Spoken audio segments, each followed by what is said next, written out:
Good morning, church. Have you ever given a party or a banquet or something like that, and you've invited people and no one showed up? How would you feel if that was the case?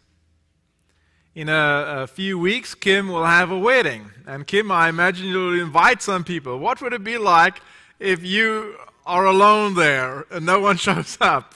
Wouldn't that be unbelievable? Oscar Wilde talks of his aunt, Aunt Jane, who one day threw a grand ball and no one turned up. It was so bad she died of mortification. Every single Lord's Day, the Lord sends out an invitation. His Majesty, the King of Kings, is pleased to personally invite you to his royal banquet. And he uses his servants to send out the invitation. So the servants are us who are worshiping here today. We invite people to this banquet. And we figure out how many people showed up as guests every week. And sometimes it's 2, sometimes it's 4, sometimes it's a few more than that.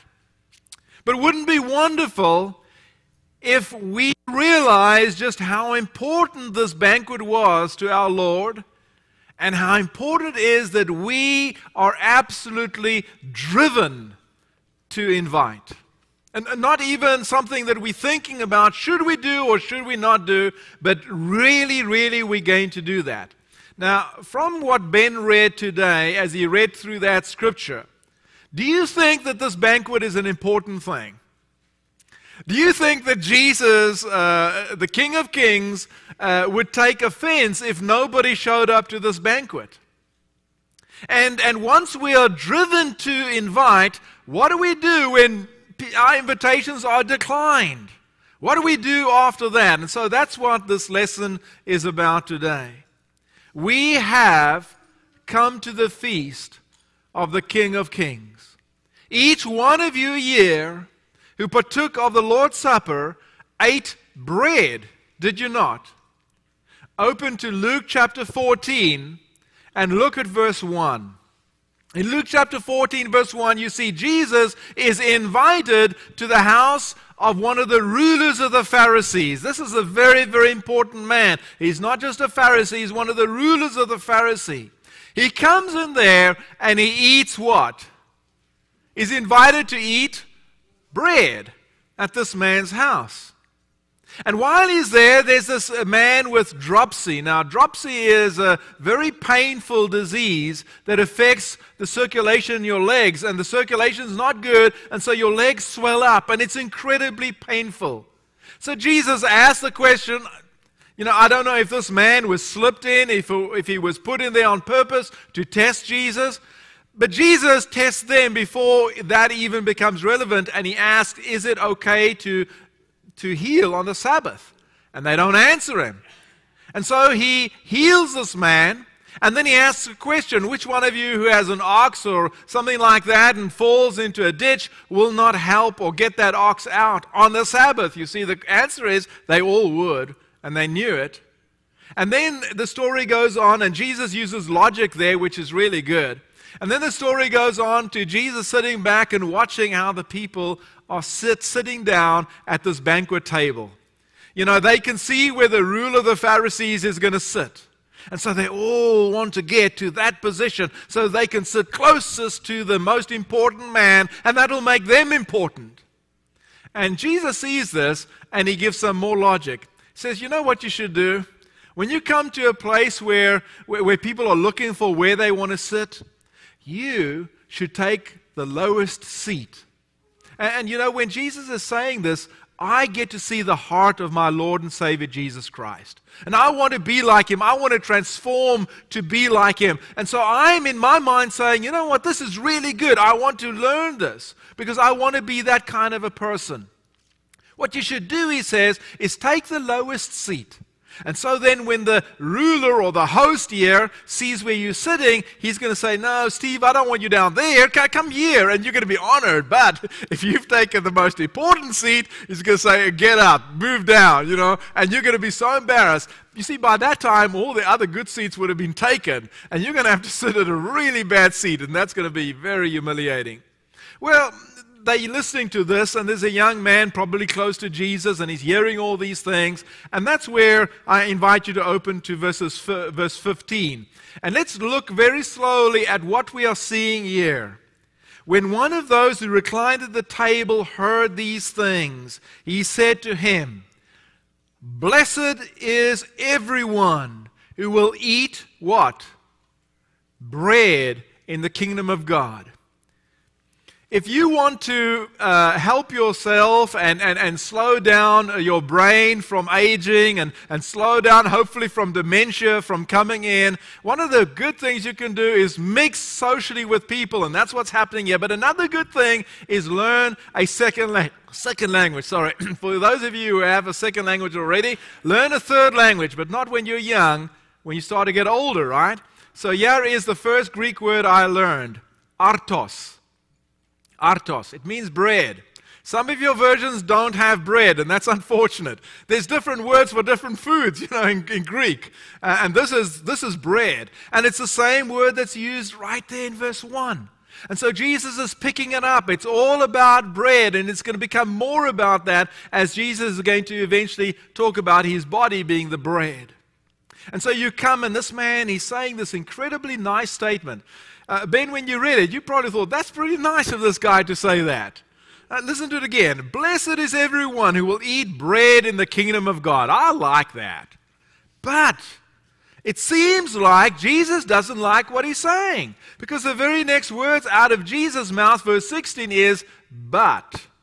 See, what this man was saying sounded like a devout statement. It's something that all of us probably would have said, I like that. But what he's talking about is eating bread in the kingdom of God in a distant future. And Jesus is not talking about that at all. He's talking about bread becoming available right now. You see, they've been looking for this time when there would be a feast here in this world. Isaiah has it twice in Isaiah 25:6 and 65:13. You can also find in Psalms 81 verse 15 and various other places of the Bible, the Old Testament, where it's prophesying that one day we're going to eat at a banquet table. And so this young man, he's just reiterating these words. And Jesus' only problem with this is that it seems like it's in the far distant future. But he said to him, a man.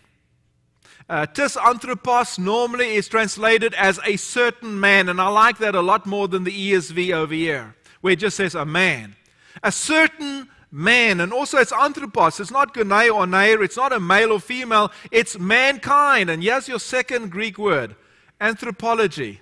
Anthropos. Isn't that easy, right? Anthropos. Anthropos here is a generic. It could mean male or female. It's just saying a certain person from mankind, encompassing everybody here.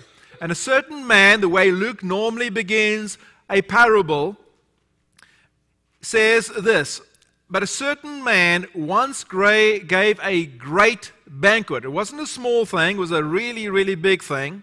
And he invited many. So there's two invitations that go out customarily. Customarily, all we should do to invite people to service is send out two invitations. We invite them once, and then when it comes close to the time and it's actually starting, we invite them out a second time. And that is what Jesus is saying you should do initially. But we'll see very soon that this doesn't work real well. Verse 17, here comes the second invitation. And at the time of the banquet, he sent his servant to say to those who had been invited, come, and here is an imperative. It's a command in the Greek tense. Come, for everything now is ready. Don't you just love that song we sing, Chris? All things are ready, come to the feast. That is what is happening right now. Come, for the feast is here. So what we do every Sunday is we are invited to a royal banquet. And it's a beautiful banquet. We have some prayers, we have some songs.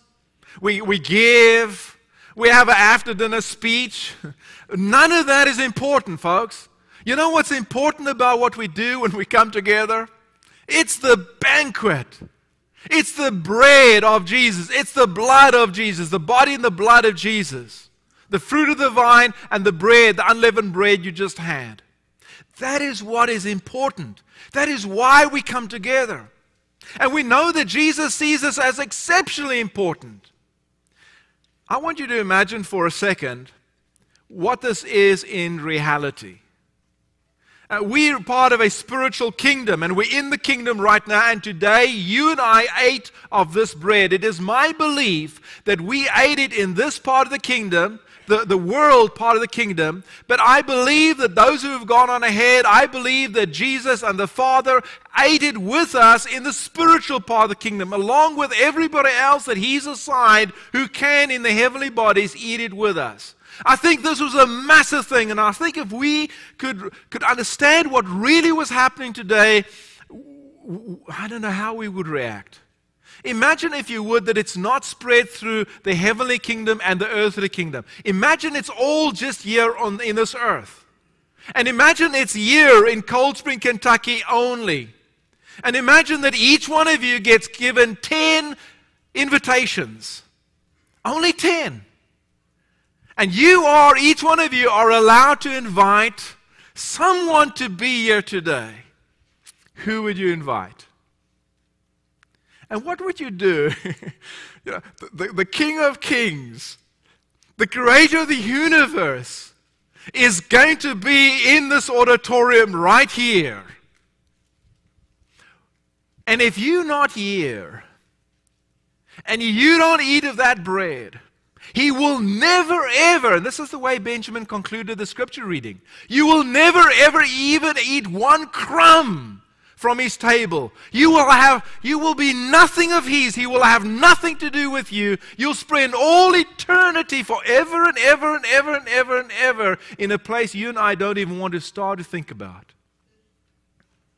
And He gives you those tickets. And He invites you. Who would you bring? What child would you bring? What parent would you bring? What sibling would you bring? By the way, would you bring yourself? You definitely bring yourself, right? Let's say, today Guin was running a little bit late. She was putting on a lamb and getting ready, and she was going to drive herself, and she's down to one crutch. We're very proud of her. But let's say the most important person to you is running late. What would you be doing? Would you be in your car? Would you be texting? Would you want to go and make sure that the person's car hasn't broken down? I know some of you pretty well since I've been here. And I know some of your loved ones who aren't here. And I know exactly who you all would bring here. And you'd probably tie the person or people up and drag them in, kicking and screaming. But you would have them here. You understand what I'm saying? You would have them here. And this is how important this is. And this is why the church grows. Because we understand how important this is. We are absolutely driven to invite. We will do anything. Today, I suspected that somebody wouldn't be here today. And so I went and got some Lord's Supper emblems from the kitchen. And I went to this person, and this person says, "Don't worry, this person will be here tonight." I say, okay. This is very, very important, folks. This is that we all partake at this banquet. It's extremely important. In Africa, there's a race that isn't very tall. We call them pygmies. And they love to hunt elephants. Well, one of the, imagine people not very, very tall. One of the favorite dishes is elephants, and they actually hunt an elephant. And by the way, elephants aren't always as endangered in Africa as what you think. Sometimes these elephants need to get cold. And lots of them need to get cold because they overrun the population, they destroy things, and they end up dying if they're not cold. And so Africa's always trying to look for places to ship elephants out. So it's not such a big, bad thing as what you might think because of what you've heard of the ivory. But in any case, that is bad, but that's another story. Getting back to the pygmies. What do they do once they've killed an elephant? How do they get the elephant to the village? They don't. They take the village to the elephant. And that makes sense, doesn't it, right? We need to do whatever it takes so that this royal banquet is enjoyed by as many people as what we humanly can. If we need to take the Lord's Supper emblems to CDCC, the Cold Spring Transition Care Center, till the Lord comes back, then that's what we need to do. I read this week of somebody who had passed away, and some of our members sent condolences, and that person passed away from the transition center. So we need to do whatever it takes, folks. This is very important. But here's the disheartening thing. We're driven to invite, number 2, but what happens when our invitations are declined? But our invitations are declined. Look at verses 18 through 20. But they all, now let me ask you this, how many people started to make excuses? All. You get that? You and I are going to invite, and we may get disheartened when people don't show up. Melissa, I don't know if Keith's going to get a birthday party tomorrow, but imagine if no one shows up, right? When it comes to the services of the Lord, that's what happens. Not everybody's going to show up. In fact, but all alike began to make excuses. Around 2533 BC, that's like 4,500 years ago, Noah started to build his ark. And during that time, he started to send out invitations. And I imagine because Noah, his wife, his 3 boys, and their 3 wives knew how important it was, I imagine that they all were inviting as many people as possible. We have somebody who comes to counseling once a week who from this person's house can see Noah's Ark, the one there that we've just been to. It's a huge thing. It's a landmark. You can see it for miles and miles away.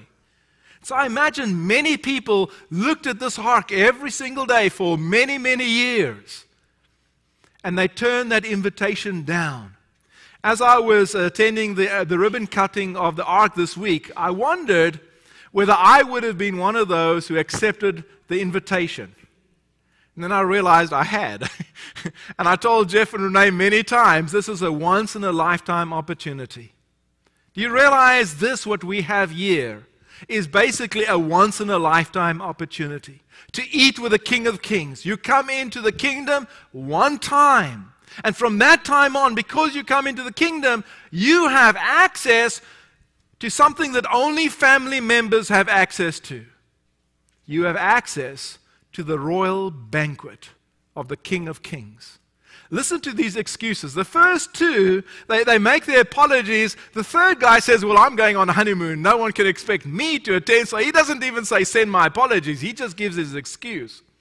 The first said, I bought a field and I must go and see it. Please have me excused. Maybe you had to see it for the transaction to go through. But, he wants to go and see this thing. The next guy, a little bit more. He wants to inspect it. Verse 19, and another said, I've bought 5 yoke of oxen, and I need to go and examine them. Please have me excused. The third guy, as I mentioned, verse 20, said, I've married a wife, and therefore I cannot come. That's it. Don't even talk to me about this. Well, that's verse 20. You drop over to verse 26, just a few verses down, and you'll see what Jesus says about your relationship with the Father. As opposed to your love for your wife, your family, your children, it needs to be like you hate them compared to what you your relationship to God. So it's interesting that Luke doesn't emphasize the nature of the excuses. He doesn't talk like I am, trying to make a big deal of the excuses. The problem Luke has is that the excuse is made in the first place. I know some people that at the drop of a hat, if they had an excuse, they are not here. Just anything happens, just something small happens, they will not worship God. Now, when I say here, I don't mean just here in this building. I mean worldwide, wherever the Lord's church is. I've seen people across the board. I've seen other people that, I really think, Alejandra, that's a pretty big injury you have on your leg there, It's even taped up. What were you thinking being baptized? I don't think you could have stopped her. I know you couldn't, because I know some people tried to talk her out of it. You can't. It's an open wound. You've just had stitches. By the way, what were you doing back at camp? You got taken out almost by ambulance, to have these stitches put in. Next thing I see, Alejandra's back at camp, and she's getting in water she has no business getting into, and she's being baptized. You see, there's some people, no matter how much you try to help them with excuses, they're going to be here every single Lord's Day. And praise the Lord for that type of attitude, because I think they see what it really is. It's got nothing to do with this world and our love for the world or our family. It's got to do with our love for Jesus. And don't dare let any one of us make an excuse. Now and again, this doesn't happen too often. Oh, by the way, just one more scripture. Luke chapter 9, verse 25, an interesting question. Luke 9:25. What will you give in exchange for your soul? Is there anything you can give in exchange for your soul? Every now and then, you'll be driving down, maybe this happens once in a lifetime also, and you look in the rearview mirror, and you see these lights flashing. Or you can either be smart about it and get real angry and warn everybody there's a speed trap over there, or whatever the case is, or you can do what you're meant to do. You can realize there is just a little bit of something holding us between civilization and complete lawlessness or chaos. Chaos doesn't come from God. Chaos comes from the devil. So when you get that invitation to pull over, what should you do? You pull over, right? What happens if you don't accept that invitation to pull over? You're in trouble. Well, the same thing is true here. When Sunday comes, you are being invited to attend a royal banquet. But folks, I would not suggest you try to not pull over for this banquet. There's a few little things I can tell you that a little bit of good information might calm things down. When you're asked to pull over to a place that's well lit. When you're asked to pull over, this is just me saying, no one else is saying this, while I'm busy pulling over, I would probably be winding my windows down. And then, everybody knows this, put your left hand at the 10 o'clock, put your right hand at the 2 o'clock, and don't move your hands. It might even be a good idea to do this, right? Just hold on, don't move. Then give the passenger next to you an invitation. Very important invitation. Ask them to put their hands on the dash. What do you think is going to happen if I decline that invitation? I say to the person, I've got a hidden gun, and then I remove my hand from where a policeman can see. You get some people that are new policemen. They don't know that they should be coming from the back and gaining every advantage that they can, calling backup or de-escalating a situation. Some of the best training Guin has had on de-escalation has been in this area from police. They're really, really good at that. I know a little bit more about this, I suppose, than what I should. But I would ask that you pray for Laura Hutchings every single day. I'm mentioning her because they had to leave early. Both Laura and Jimmy are police in the Cincinnati Police Department. Keep them in your prayers. It is very, very tragic what happened in our country this week. But this is what happens, folks, when we don't understand the principle of an invitation. We don't own ourselves. We don't control ourselves. God owns us. He controls us. And we need to respect God for who He is. And we need to respect the authority that He puts in place, even when they might not have, at times, the experience that is needed. The third thing that I want you to notice is what happens when this invitation is declined. What do you do after that? Number 3, so what should we do now? Look at verses 21 through 24. And by the way, I've got a riddle there for some of you who are really, really fast. You see what I've got in the bottom of the board there? Lame excuse, invite what? Anybody get that? Some of you got it, right? When you come across a lame excuse, invite the lame. Right? Is that good? I like that one. All right, verse 21. So the servant came and reported these things to his master. When the master of the house heard these things, he was very happy. Right? When the master of the house heard that his 2 invitations had gone out and no one was responding to the 2 invitations, was he very happy? No. Very few times do you come across the idea that God is angry. But this is one of those times. God is angry when that happens. Then the master of the house became angry. And he said to his servant, now this is what you need to do. You've already sent out 2 invitations. He's going to tell you send out 2 more. Go to the city and to the alleys of the city and invite the poor, the crippled, the blind, and the lame. And the same words are used here for verse 13. The same category, except verse 13, the lame and the blind are swapped around. So it's not blind and lame, it's lame and blind. And so then he says, you need to do this. And he says here, verse 22, and the servant said, Sir, what you commanded, and by the way, that is Lord, what you commanded, it has been done, and still there is room. And the master said to the servant, go out into the highways and the hedges. So you've tried the city and the alleys of the city, right? So now you go to the roads that connect the cities. And you go to the little farm roads as well. And invite everybody, because my house, this is the divine will of God, my house will be filled. So see if you can see this. Verse 22, the servant said, Sir, what you've commanded has been done, and still there is room. And the master said to the servant, go out on the highways and the hedges and compel people.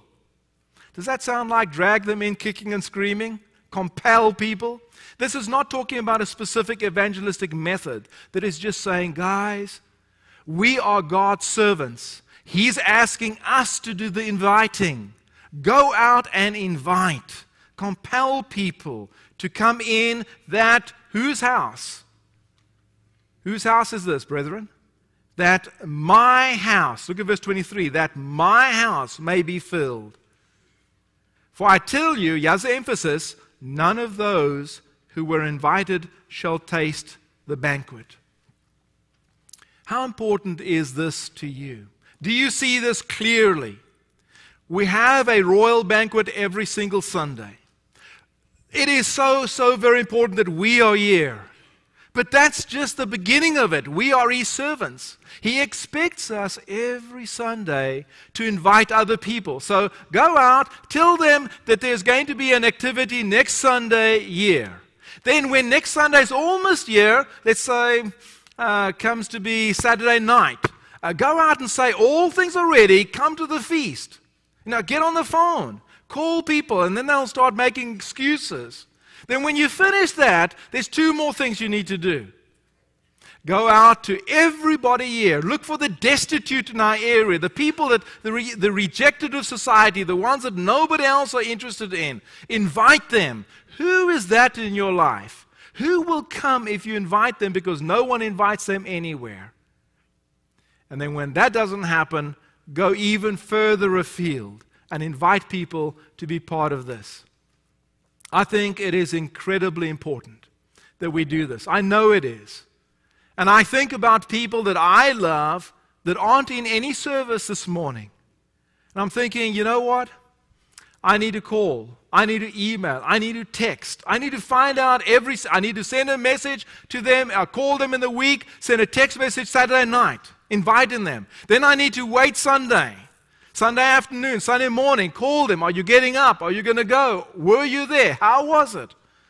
And if it's somebody that's local, I need to do the same thing there. Many years ago, David Urey was very desperate. He was in West Virginia, and he was involved in a very bad car wreck. There was no helicopter that could come and pick him up, and he couldn't charter any helicopter. The doctors had told him if he doesn't get a neurosurgeon to look at his wife, she will die. Washington, D.C. was the closest place where there was a hospital with a neurosurgeon who could take care of her in those days. And so after failing to charter a helicopter, he did, out of desperation, the impossible. He said, I'm going to call the White House, I'm going to talk to President Nixon, and I'm going to ask him. President Nixon happened to know him, so President Nixon had his personal helicopter, if you could say it's personal, right? It belongs to the country, but he had his helicopter sent out to come and pick up his friend's wife, and her life was saved. This is desperate times, brethren. I want you to imagine if you could invite everybody that you knew into this service this morning. What would our community be like? The only two things that the devil is good at is spreading hatred and murder. He's a deceiver. He does it through lies. He's an accuser of the brethren. He does it by bringing accusations between groups of people. That's his job. And when you buy into his philosophy, hatred produces hatred. But when you buy into God's philosophy, reconciliation, peace, love, joy, that's what we need in our country. Right now, the police are going to do everything they can. The politicians are going to do everything they can. The governors are going to do whatever they can. But at the end of the day, it's going to depend on you and I to do the inviting. If you are subject to the gospel invitation, it starts with this invitation. Just like we had 2 people this week accept that invitation, you accept the invitation to come into the King of Kings, into his life. It happens through baptism. He says, he that believes and is baptized shall be saved. He says, unless you are born again of the water and the Spirit, you shall not enter the kingdom of heaven. He gives Peter the keys of the kingdom. Peter preaches a sermon. In verse 36, he concludes it. Chapter 2 of Acts, verse 37, the question is, men and brethren, what shall we do? And Peter gives the answer. Repent and be baptized, every one of you, in the name of Jesus for the remission of your sins, and you shall receive the gift of the Holy Spirit. And that happened twice this week for members of this congregation. It can happen more.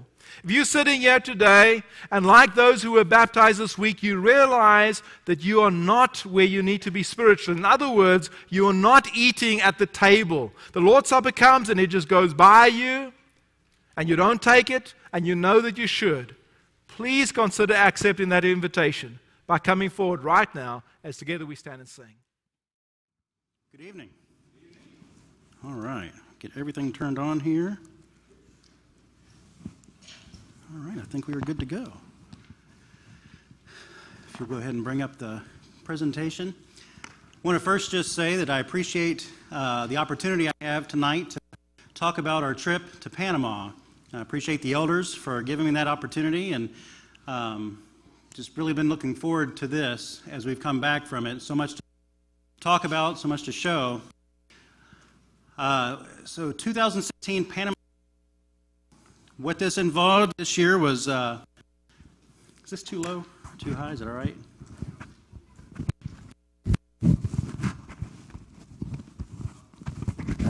All right, is that any better? All right, there we go. All right, so as we were in Panama, or rather, let me back up. June 5th to the 11th. We went to Panama this year, and we went again with the same group that we had gone to Nicaragua with last year. And it was a great experience for us.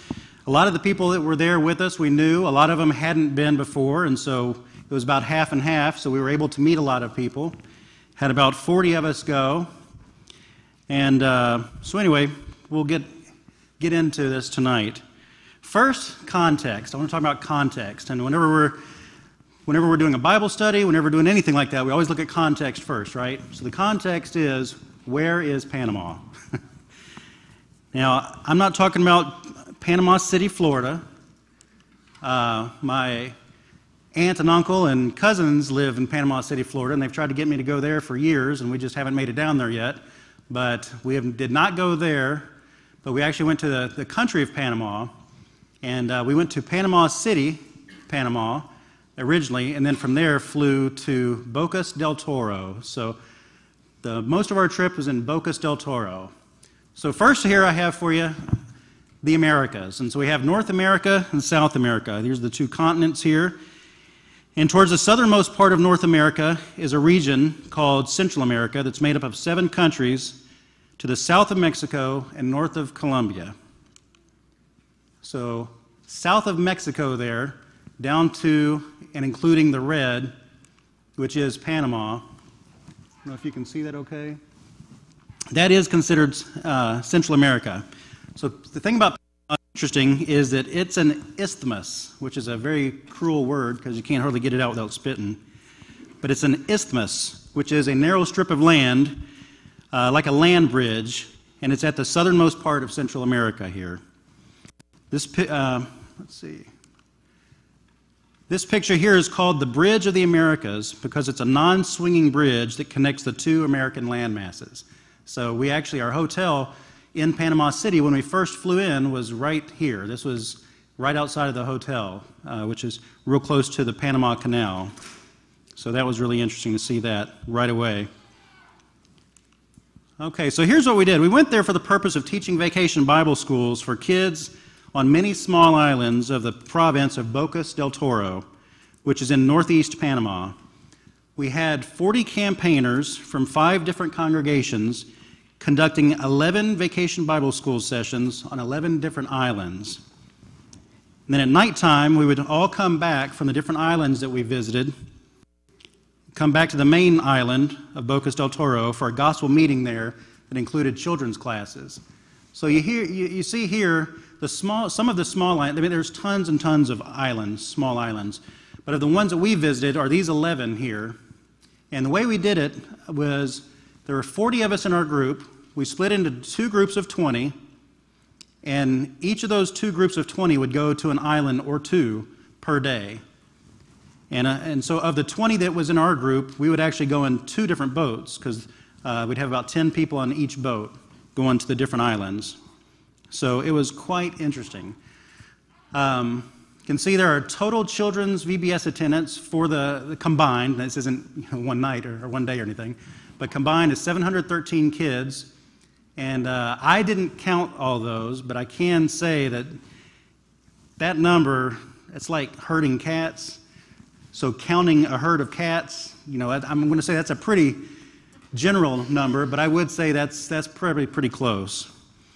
There's kids coming and going all over the place, but it was great. For the gospel meetings, we had 483 adults over about a 4-night span, and 205 in the children's classes. Then there were 6 baptisms, 5 of them in one night, in the last night, and then 2 restorations. So it was a great time for us to be there and for them to be able to have this and have us there with them.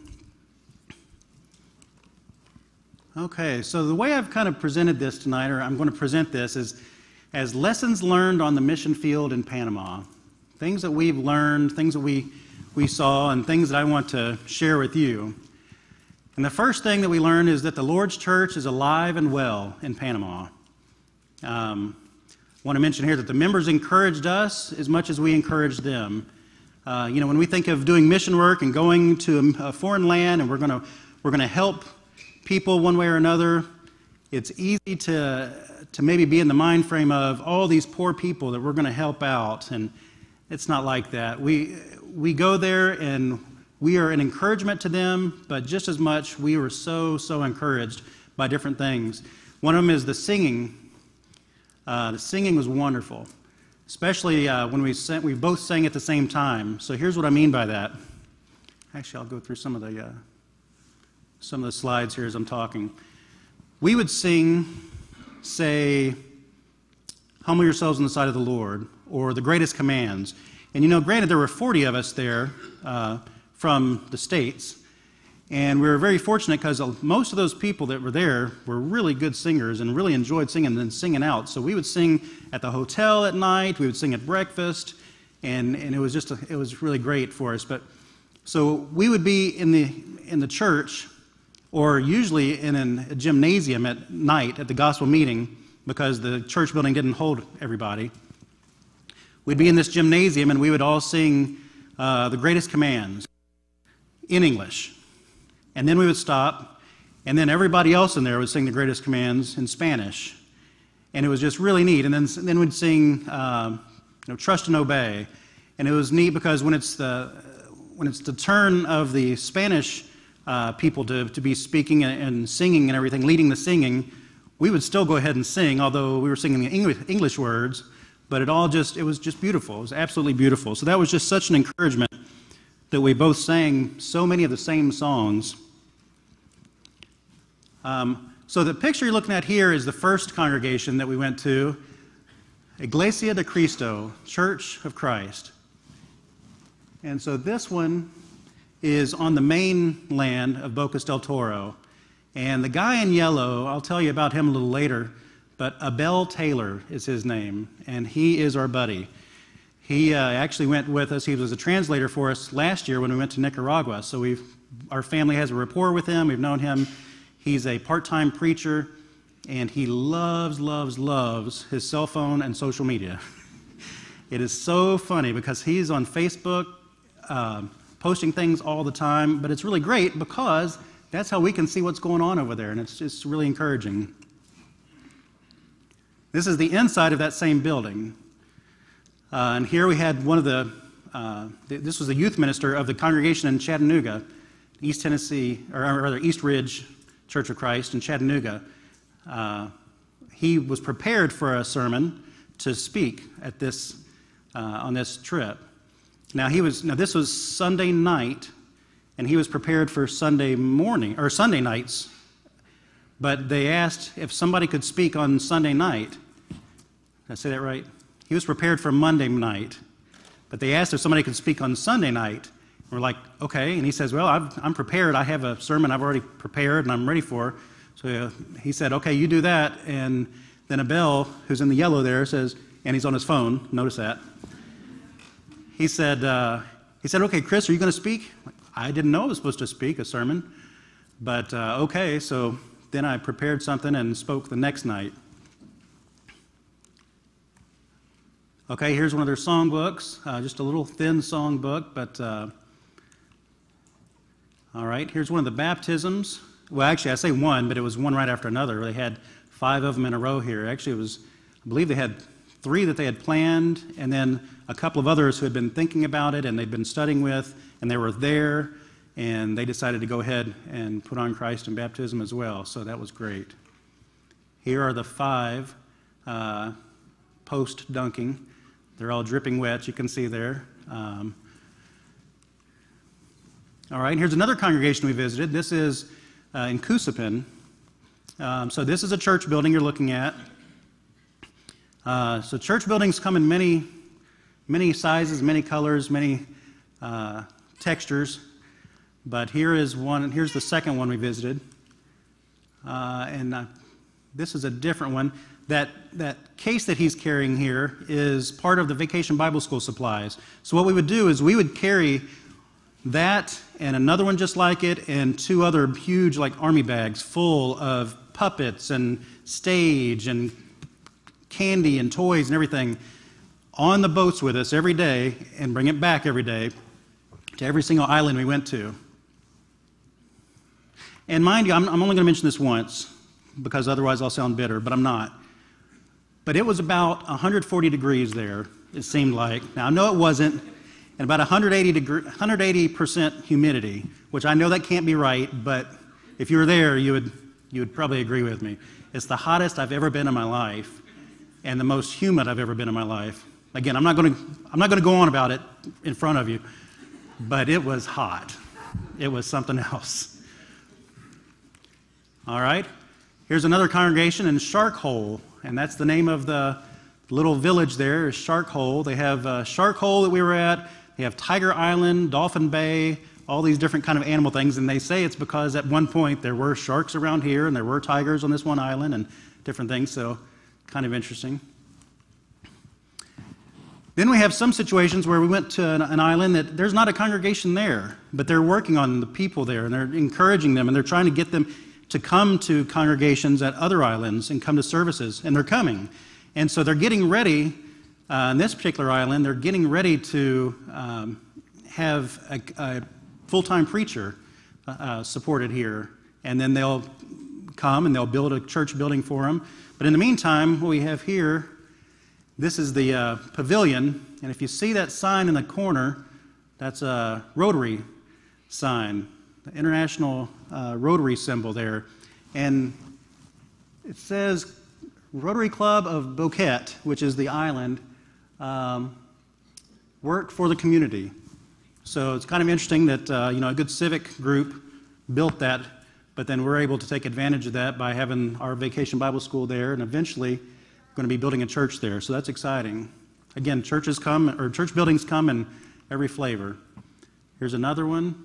Here we've got a puppet skit going on, and we've got kids watching, and then you got one kid who just can't stand it, and he wants to see what's behind that curtain.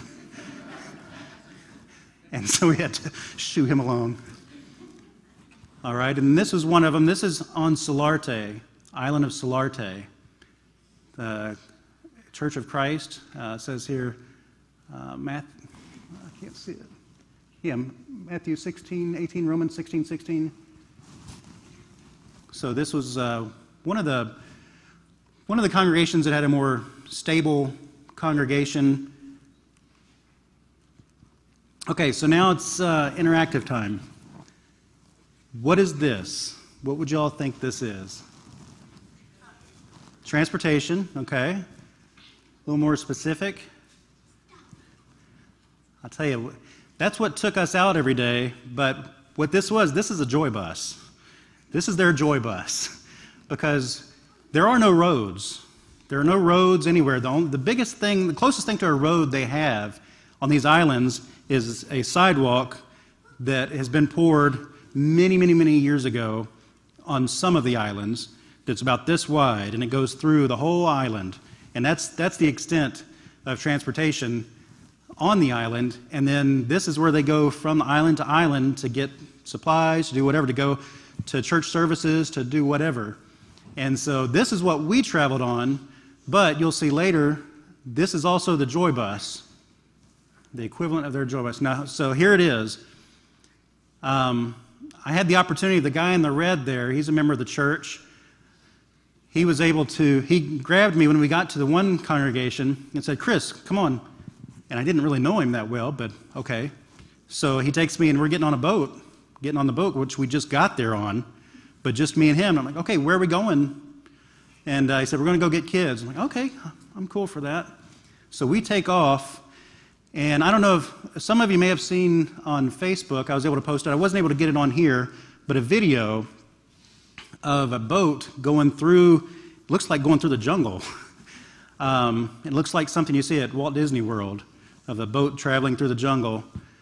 And that's what we were doing, and he was taking me through, and then we parked and got off and walked 100 miles, because that's what you do, to a house, and one kid yelled out, and then they ran off, and then we stood there for a while. I said, "What are we doing?"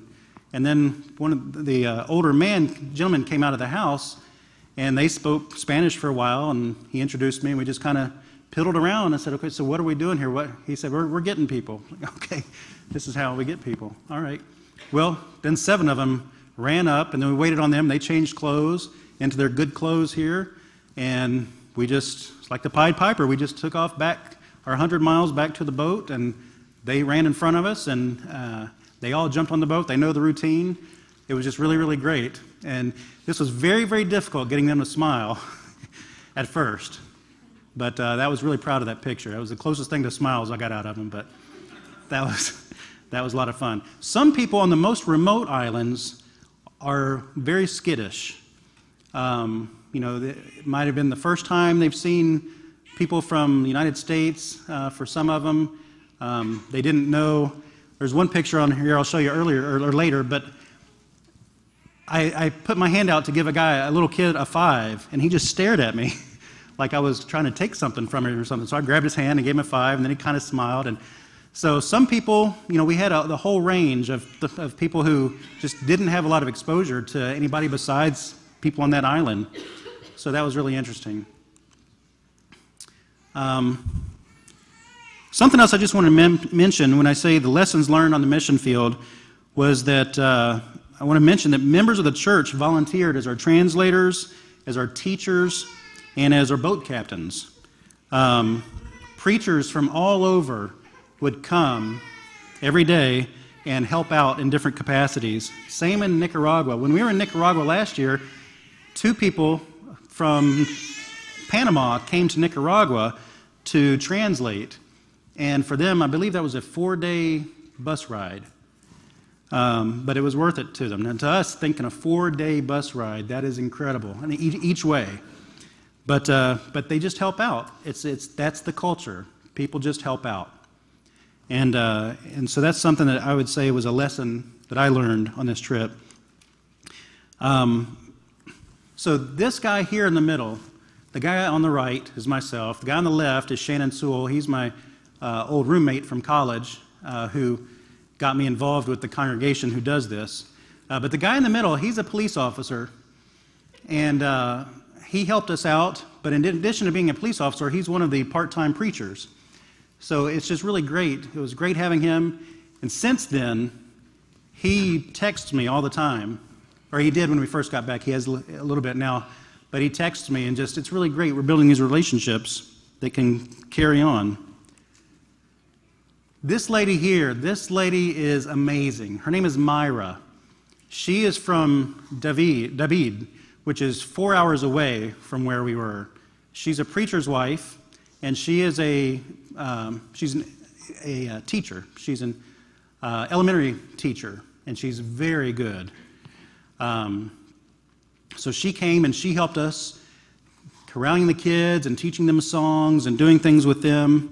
But again, she didn't come not for any pay. There's no pay for her to be here. She stayed with family, and she brought her nephew, and they came and they were with us the whole week. And she was one of our translators, but then also helped us with just everything. Again, the church is alive and well, and we need to recognize that. All right. Lesson 2, less can be more. That's something we learned there. They have many less distractions. Now, a lot of the people in Panama do have cell phones. At some of the most remote islands, a lot of the people there don't even have cell phones. But otherwise, other than the cell phone, there's not a lot of electricity, if any electricity. A lot of the islands, there is actually all of the island. None of the islands have electricity unless it's solar or like a battery powered or generator powered. But because of that and because of just whatever, they have less distractions. And I think about all the distractions that I have, all the distractions that we have. It's really encouraging to see that, and it reminds me that I have too many distractions in my life. I have too many distractions in my life when it comes to reading the Bible and praying and thinking about other people and serving others. Many people there read the Bible daily for hours, and I think I don't do that. Some of you do. But one thing that, to kind of put this in context for you, this is kind of what I come back to. My dad was born in 1951 in Mississippi. And I've been to the house that he was born in. He was born not in a hospital, but he was born in a house. And it was a 2-room house. And it was a wooden house. And a lot of these houses that we saw there, all the houses here on stilts. But if they weren't on stilts, otherwise, a lot of these houses look just like the house that my grandfather had and that my dad was born in. So if he was born in 51, so I think back to, say, the 40s in America, that's a lot of how the people there are today. If you think about how the 1940s America was here, you might not have running water, might not have electricity, but people survive. They're very, very hardworking.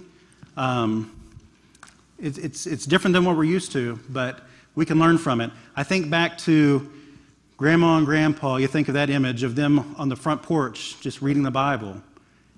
Well, that's what these people are doing. Or maybe not on the front porch, could be in a hammock in the house. But that's what they're doing. Okay, when I'm saying less is more, the idea of less is more, I don't know if you can see that or not, but this is something that somebody from the States had made for them at another time, and they have on their wall inside this church building. And can anybody see that or tell me what you think it says? It's Spanish.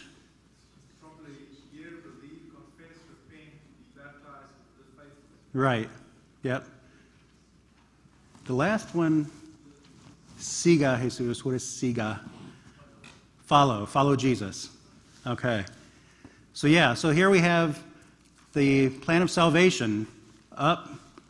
This is their welcome board. This is their their bulletin board for visitors, if you want to say. You know, this is what they do. It's very simple, very fundamental, but this is it. This is exactly what we should be thinking about, impressing on, and teaching people. This is the crux of the matter. So the police officer I told you about, June 16th, we got back June 11th, I guess. We got back and he texted me this: "God bless you, brother. Today we were in the brother's house, Cesar and his wife, Beatrice. We performed devotional for honor and glory of God." Now, this was out of nowhere, but I was very encouraged by him when I got this text from him. And you can see one of them is a Bible, I believe, and one's a songbook. Again, they encouraged us as much or more than we encouraged them. Okay, number 3, lessons learned. The language barriers can be the connector that you need. We think, I can't go somewhere that I don't know the language. I don't know Spanish. We know very, very, un poquito, very, very little Spanish. But it turns out that sometimes that language barrier can be exactly what you need to connect to people. And we found that out. And I've got a lot of pictures here I'll show you, but I'll kind of go through them. And the idea is here, the idea here is that we're playing with young kids, and we're playing football with teenagers, and we're working with adults and they are trying to help us because they know we can't speak Spanish, but they're talking to us and trying to help us figure out what we're trying to say. So here we have Emma with babies. No surprise there. If there was a baby, she was grabbing him. As part of this, I'll mention that if you recall, before we left, we asked to collect things from you guys. Someone contributed a ton of little Hot Wheels cars and little Beanie Babies. We asked that some of you clean out your toy boxes, and some of you did that, and we really do appreciate that, and I just want you to be able to see some of the fruit of that. There's Carter singing something or another, walking down the road. Here, handing out things. They've got little necklaces here. So I'm not quite sure what that face is about, but she is quite happy, giving us a thumbs up. But all these are just toys that you guys or other congregations donated. We were able to pass on, and they don't have any of this kind of thing. So this is like a gold mine for these kids. This is my mother-in-law, Wanda Seagraves, who was able to go with us, and she's teaching this kid how to play this game with a button on a string. You spin it around. This was a good picture. We've just got them lined up. Kids are listening to the stories, to the skits. They're watching the skits. They're watching the puppet shows, and just hanging out. Some of the adults that I mentioned that help us out. This was the guy that was on the boat that I told you about. And we told him that we'd never had coconuts. And so he grabbed a ladder and talked to somebody whose house he knew up the road, and he got it and climbed up there. He got their machete out of their kitchen and just kept hacking at them. There's another stories with that, but cut a bunch of coconuts down for us, and we were able to drink fresh coconuts. That was really neat. But again, they were trying to help us as we were trying to help them. More of the play and, I guess, songs. I mentioned earlier I had the opportunity to speak, and here's the gymnasium that we were in. I'll tell you this story real quick. First of all, let me remind you, I did not know before going that I was going to be speaking, but I was able to put together a short lesson. Their lessons, they're a little different than us in that when we're done, we have an invitation song. Right? At that invitation song, come forward if you want. If not, that's fine. In Panama, the tradition, and maybe other places too, in Panama, the tradition is, okay, that's round one. Okay, now you sit down. Now they get up, and now they go to their second point. When at that point, we're thinking, okay, what's he doing? He's getting back up. He's in overtime now. What's going on? And so then it happens again. There's another invitation song. They sit back down, and usually a third time. So that was something that was very different for us, especially when you've listened for an hour or so, and you're ready to stand up and sing and then get ready to go. Nope. So again, less distractions. They have a much longer tolerance or a patience level than we have. It's very interesting. So anyway, the situation here is, I didn't know it. No, this I did know. Before I spoke, I was sitting down there with them, and there was a bat flying in this gymnasium. This is an old gymnasium that I guess the city built and many, many years ago, because it's just falling apart all over the place. One night, power went out completely for a long time, and we just sang in the dark for an hour. But anyway, so a bat's flying around inside it, and I'm noticing this, knowing I'm about to get up and speak, and I can't like swat at it or anything if it attacks me. So finally, I see that it leaves the premises. It flies out of one of the windows, and so I'm okay. And then it's time for me to go up and speak, and I speak. And I have an interpreter, a translator, because I'm speaking in English. He's translating that to Spanish for me. And then I sit down, and I'm finally okay with it. I'm calm and everything. And then I look, and I realize, because the song leader's up there, and now he's leading some songs, and I look behind him, and the whole way of the back of the gymnasium, there's a rat. And it's just going back and forth and back and forth. And then Jenny, it was a big rat. And I didn't know that, and I'm glad I didn't know that at the time. But Jenny said, when I sat down, that you had some competition, and she explained it to me, and I saw that. So anyway, I had a bat and a rat at the same time I was speaking. So that's something you can't say you did every day. All right. The fourth is, a little goes a long way. And here's where we talk about toys. We talked about that. We collected toys from you and from others. The congregation at East High Church of Christ in Springfield, Ohio, where my mother-in-law attends, they had heard about, we had told them about, or we told Jenny's mom about Nicaragua and our trip last year, and one of the congregations had their older women make these dresses, and they're made out of pillowcase dresses, or not? Some of them are, or whatever. So anyway, so they made little dresses, and they ended up making like 230, 250, something like that. We brought those, and so we were able to give those away. A little bit goes a long way. We got help from the community while we were there. While we were at the hotel, like I said, we would sing in the mornings and everything like that, and she heard that. She was from the United States, who owned this little boutique hotel, one of the only hotels. We didn't have a choice. But it was fine. It was nice and everything. But she heard us singing, and she has something to do with a nursing home that's close by, that is a nursing home for people who can't get into any other nursing home. So it's a lot of developmentally disabled people, people who can't eat and drink on their own and speak clearly and everything. So she heard us, and she said, how about you guys come and sing for us over here? Now, that wasn't on our itinerary, but we learned long ago itineraries change at the snap of a finger. So we did that. We thought, well, this would be some goodwill for her. So we did that, and we went to that nursing home, and we sang a long time. And I can tell you that the bonds and the connections that were made there, the people there just loved it. And that was some of the best memories that some of the people who were from the States who were there, that they talk about, is that they loved that moment as much or more than any other.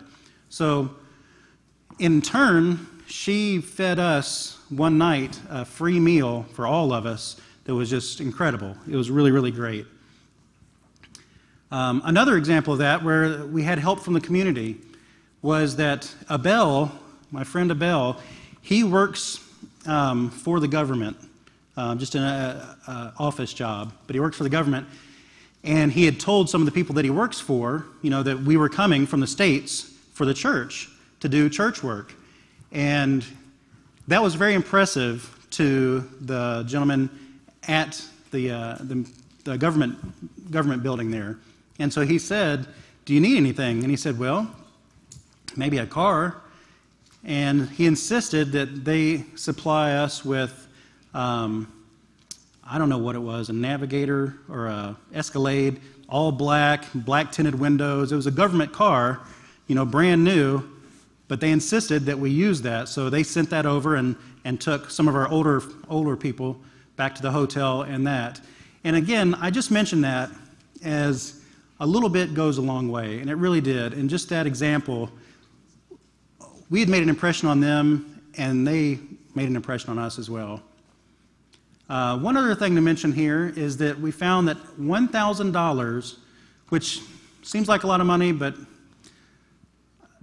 it is a lot of money, but comparatively speaking, it's not. But $1,000 provides light for a solar panel for each church building there. I showed you their church buildings, and those church buildings are just fine in the daytime, but there's no electricity. So what some of the congregations are trying to do is, or in America, or in the United States rather, is collect $1,000. And I'm not asking you for that tonight. I'm just giving you another example of how little things for us go a long way. A solar panel there gives enough power to light 6 lights. And in these small buildings, that's all you need. It's just six outlets, 6 lights there. So they are trying, they've put a lot of them in so far. So just another neat thing, neat opportunity there. All right, so I talked about the toys and dresses, and I'll kind of flip through here. Kids loving their toys. All right, and here we've got football. Carter is teaching them American football, because American football this is the only place that American football is. Football is soccer everywhere else. And I think sometimes they played with that football. They played soccer with that football, but it all worked out as long as everybody's having fun. Here you see these dresses that we had taken, and here Jenny and Wanda are passing these out, and they're all different sizes, so they're fitting them. There we go, and letting her see herself. So here they are modeling for us. She was an older child, well, larger, I guess, and so they had to dig through and find one that would fit her, but she was really excited. Okay, so here's something after we'd given out these Hot Wheels, they ran to this building that apparently is still being built, but they figured out that if they grab a 2x4 and they lift it up, then they can make a ramp. And so they were quite excited. I don't know if you can see his face or not, but he is just tickled pink about this ramp that they had made. Here we've got more little toys that were handed out.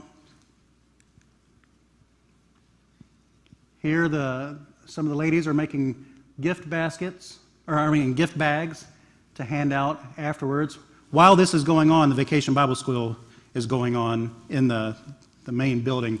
This is the preacher's house, which is right next door, and they are in the kitchen right now of the preacher's house. That's the kitchen table, and I say that kind of jokingly because there's no wall or anything. It's just out in the open, but that is the kitchen.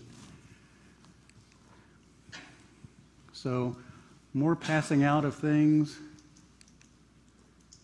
I had this guy, he was up in the house and looking down and waving at me and holding these cars, and I said, "Hold on just a second." And so he posed for me. Okay, this is the one I was talking about earlier that I went to give him a 5, and he just stared at me. He didn't know what I was going to do with my hand. So then we got cars and passed them out, and then we were all good. We were best friends after that. All right, and this is a touching picture for me, just watching, the people did appreciate it. This is my mother-in-law, Wanda, but just really connecting with people, and it was a great experience. Here's a picture of where we talked about at the nursing home where we sang, and I have some videos of it, but again, I couldn't get my videos to work on here, but I have some of the singing, and They really enjoyed it.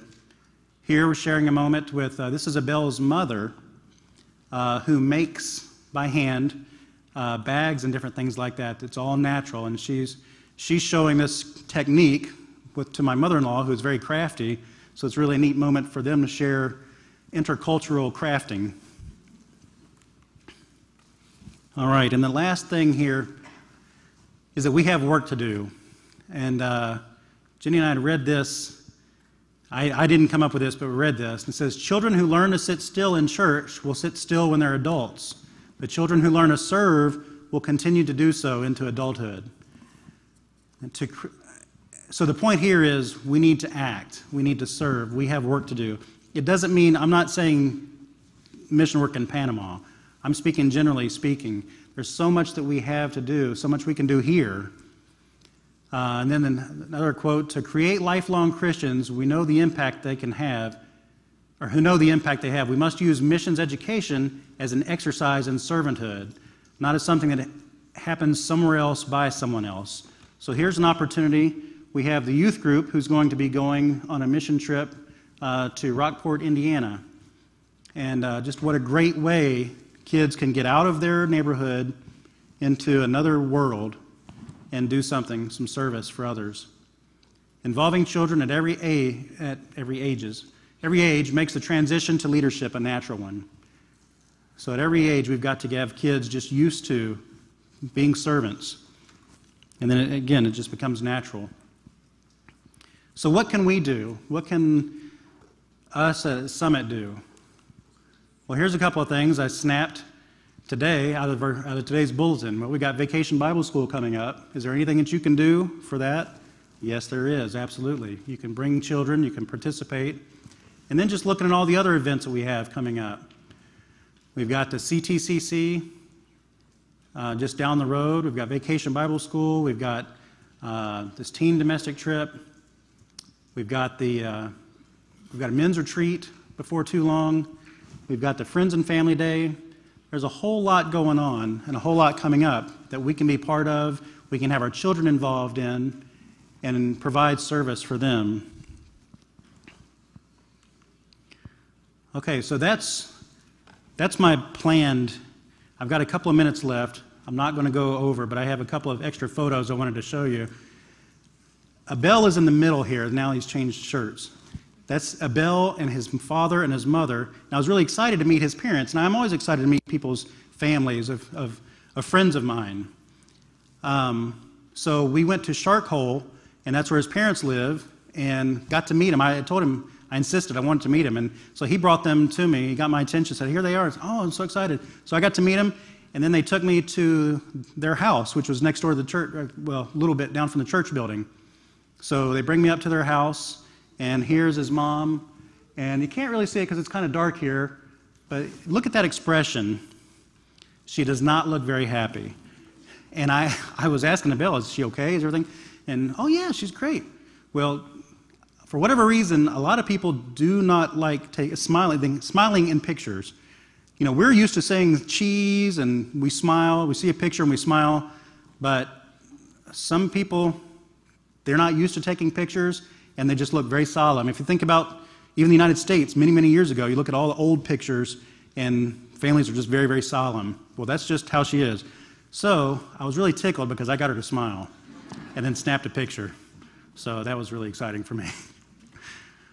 This is Abel's sister, one of his sisters. He has 12 siblings, and that's very common. They have many, many children there.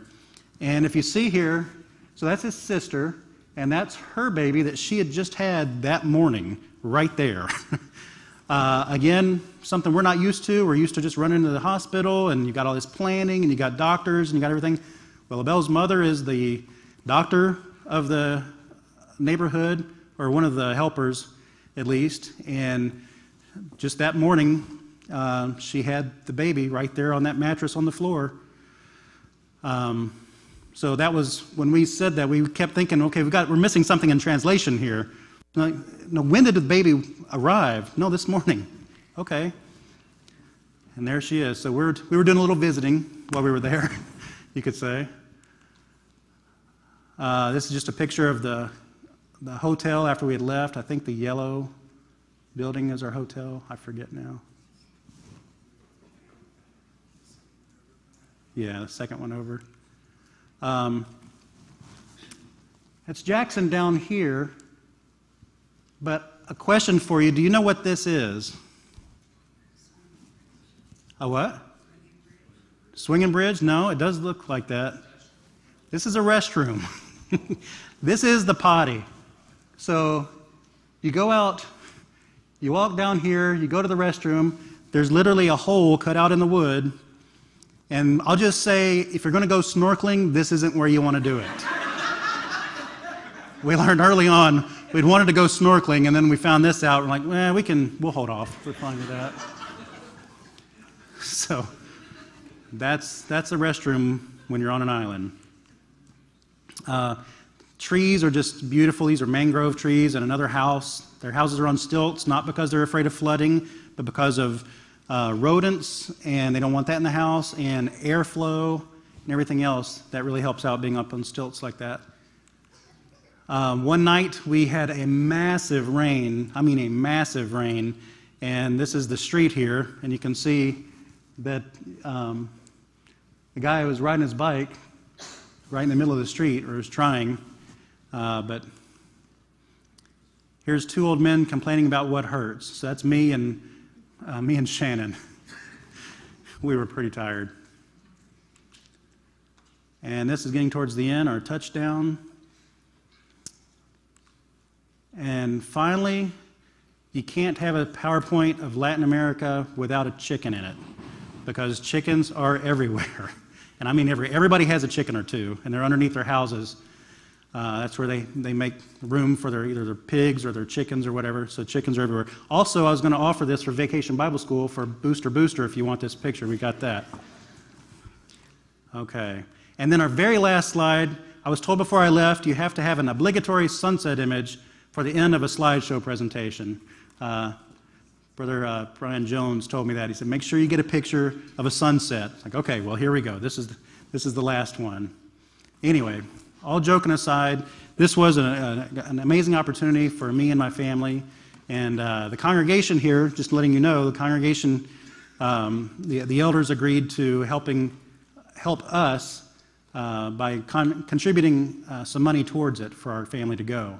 And so I appreciate that. And anyway, bottom line is we learn these lessons on the mission field of Panama, but they are not just for Panama. They're not just for the mission field. The mission field can be right here in Campbell County, in Cold Spring, Alexandria, or wherever we are. So knowing that, if there's anything tonight that we can do for you, if there's anything that you need in the way of prayers, I would ask that you pray for our family, our friends and family, church family in Panama. If there's anything tonight that you need that the church can help you with, we ask you to come forward now as we stand and sing.